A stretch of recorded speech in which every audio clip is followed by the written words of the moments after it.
नमस्कार दोस्तों, आज हम सुनने जा रहे हैं कार्तिक महात्म्य का 22वां अध्याय।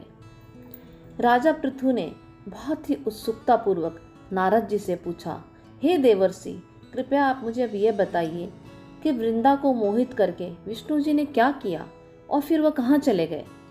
जब देवता स्तुति कर मौन हो गए, तब शंकर जी ने सभी देवताओं से कहा, हे ब्रह्मादि देवताओं, जलंधर तो मेरा ही अंश था, उसे मैंने तुम्हारे लिए नहीं मारा है। यह मेरी सांसारिक लीला थी। फिर भी आप लोग सत्य कहिए कि इससे आप सुखी हुए या नहीं।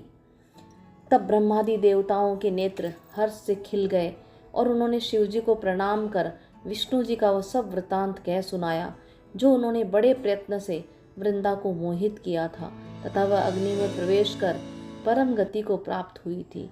देवताओं ने यह भी कहा, तभी से वृंदा की सुंदरता पर मोहित हुए विष्णु उनकी चिता की राख लपेट इधर उधर घूमते रहते हैं। अतएव आप उन्हें समझाइए, क्योंकि यह सारा चराचर आपके अधीन है। देवताओं से यह सारा वृतांत सुन शंकर जी ने उन्हें अपनी माया समझाई और कहा कि उसी से मोहित विष्णु भी काम के वश में हो गए हैं।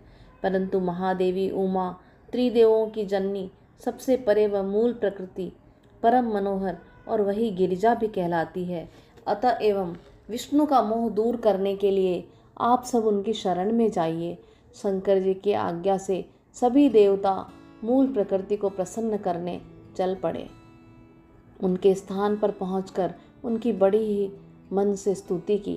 तब यह आकाशवाणी हुई कि हे देवताओं, मैं ही तीन प्रकार से, तीनों गुणों से पृथक होकर स्थित, सत्य गुण से गौरा, रजोगुण से लक्ष्मी और तमोगुण से ज्योति रूपा हूँ।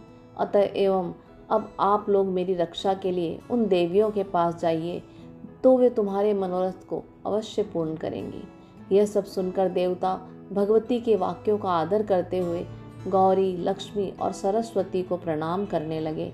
सब देवताओं ने भक्ति पूर्वक उन सब देवियों की प्रार्थना की। उस स्तुति से तीनों देवियां प्रकट हो गई।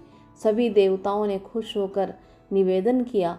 तब उन देवियों ने कुछ बीज देकर कहा, इसे ले जाकर बो दो, तुम्हारे सारे कार्य सिद्ध हो जाएंगे।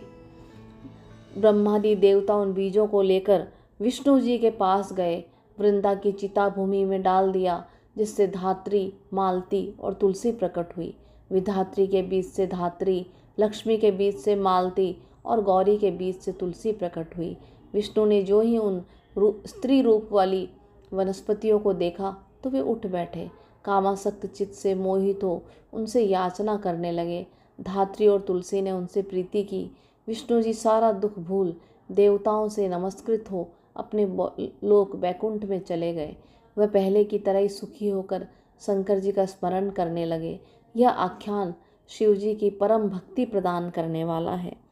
जय श्री विष्णु, जय श्री हरि, हर हर महादेव।